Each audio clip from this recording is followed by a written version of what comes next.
Okay, it's summerween for this video because I really want it to be Halloween, even though we're like end of June, early July, but it's still insanely hot.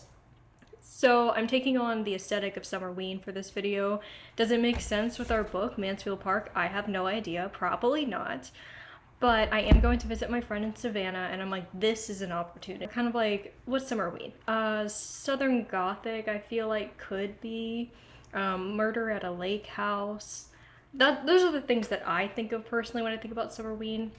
I don't really know what the origin is, to be honest. Some people say Gravity Falls, but like I didn't watch that, so I don't actually know. But those are the vibes that I'm wanting this to be. But going on to actual Mansfield Park, I'm about 80 pages in. I still haven't decided how I feel about Fanny, our main character. Is she relatable? Because as a fellow quiet kid, like, I get it. Or do I find her kind of annoying and not even a character? That's a big question. But then again, I'm early in the plot. I see she's, there's a lot of like instances where you visibly see her as an outsider.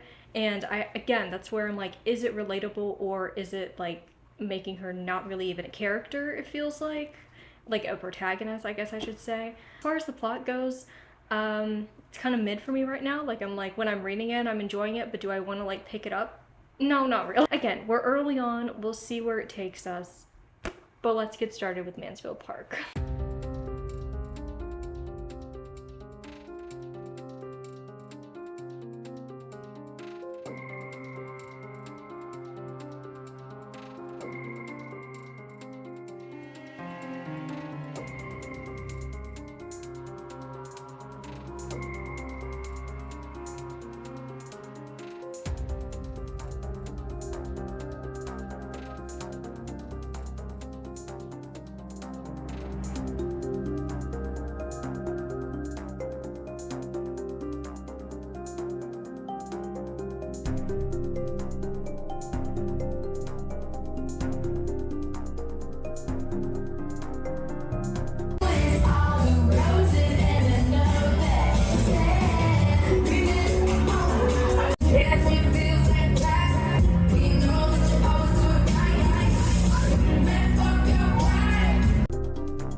So just a little Mansfield Park update.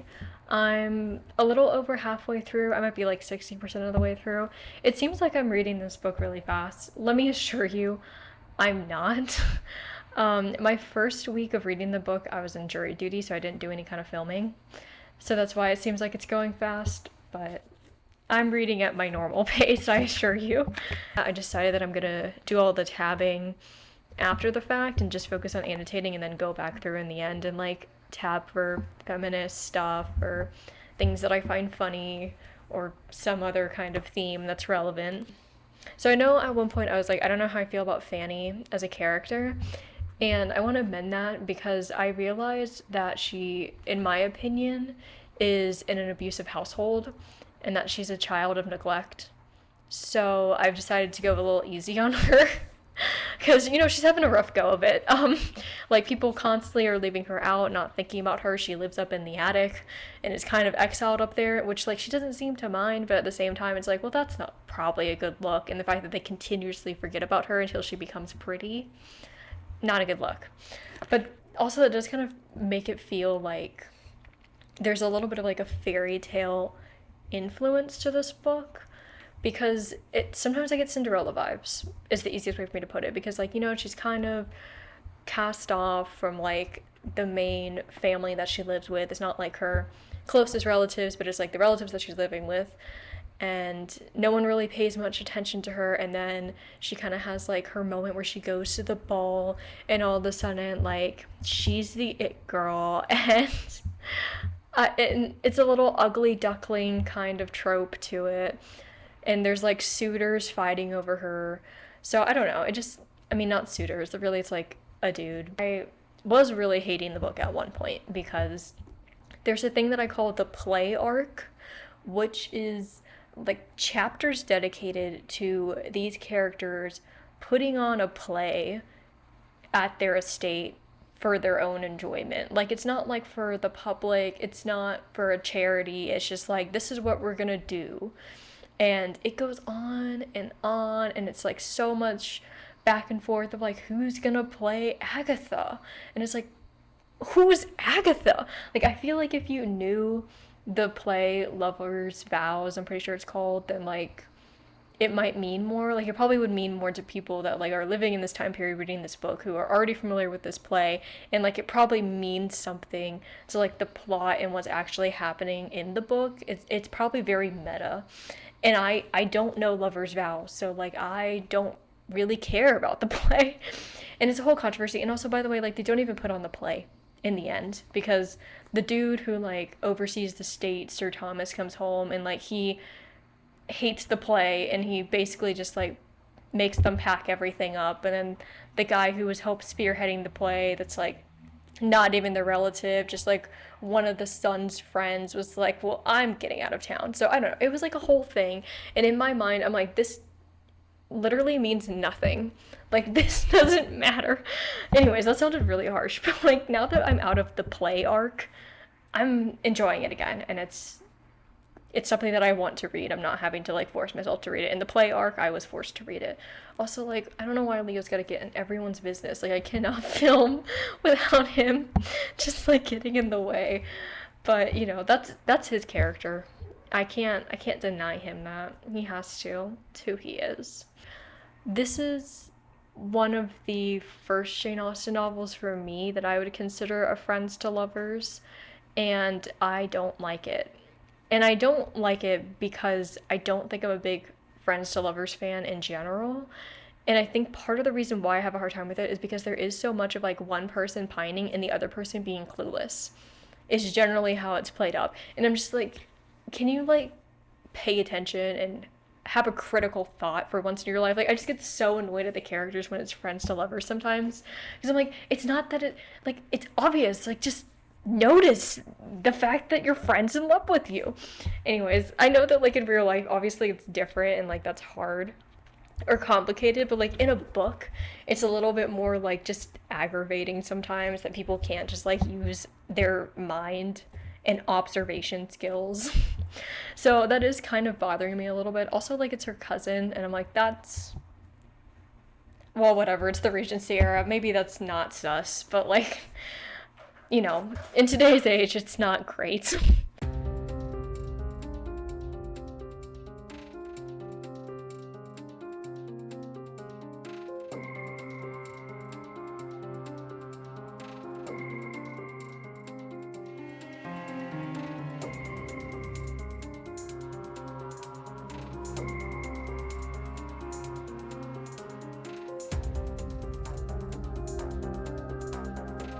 To my lair. I really need to burn out this candle. Oh my gosh. The lighting's gonna be kind of weird because I have, like, this, some kind of light placement up there that I can't just, like, turn off without turning off a lot of my lights, and I'm trying not to turn off everything. So Mansfield Park, I have the tabs, finally put them in, What are our tabs? Let's look. Feminist thoughts, sass, and classism.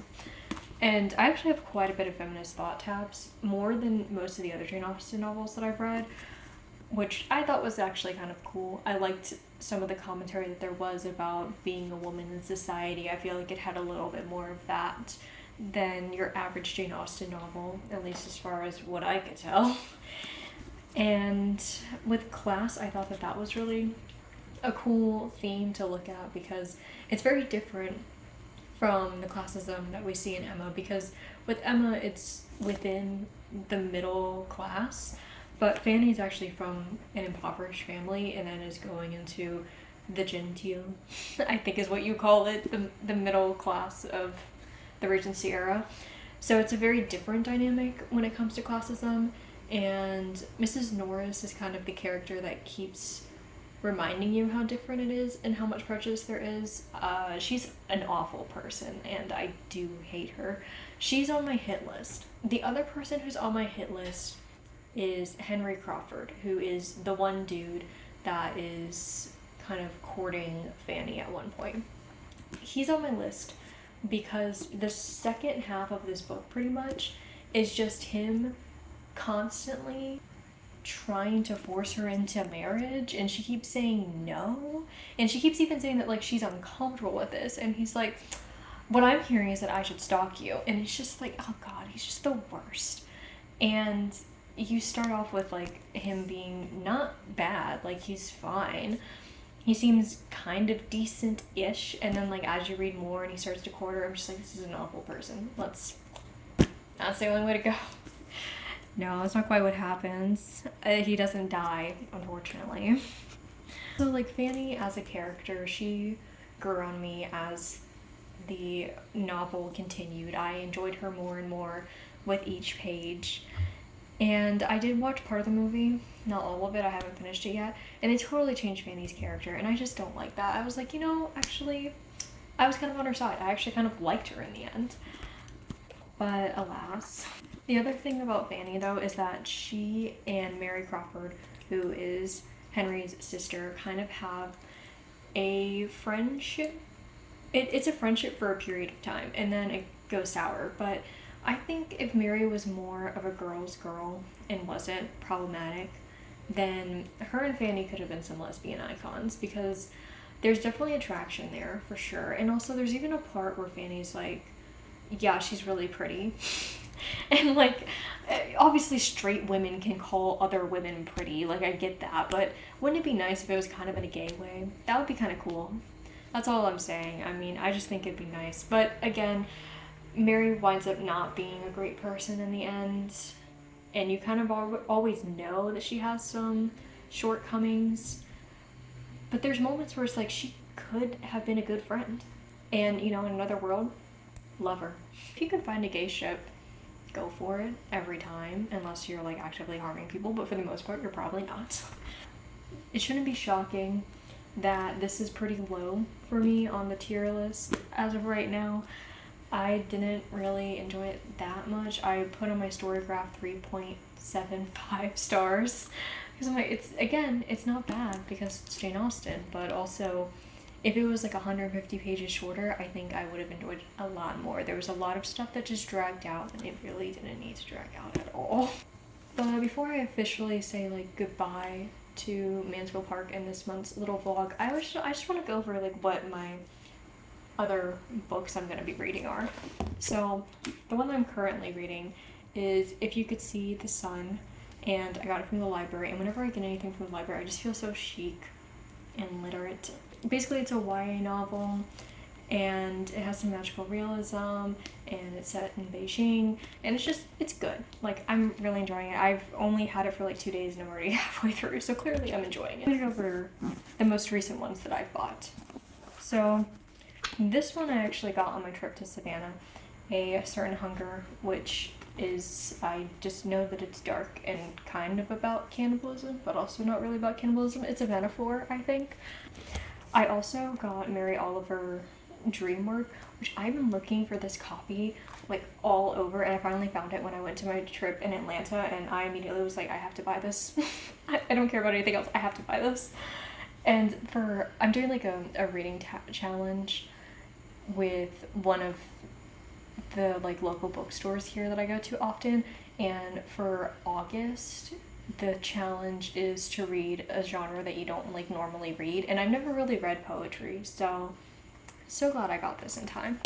And the last one that I picked up in Atlanta was Passing, which is kind of like about colorism, and it's the 1920s, and I wish I read the back before I started trying to describe this, but like those were the things that made me want to read it. I was like, 1920s commentary on colorism, that sounds interesting, let's do it. Well, I think it's about time that I wrap up this vlog. It's like 8 p.m.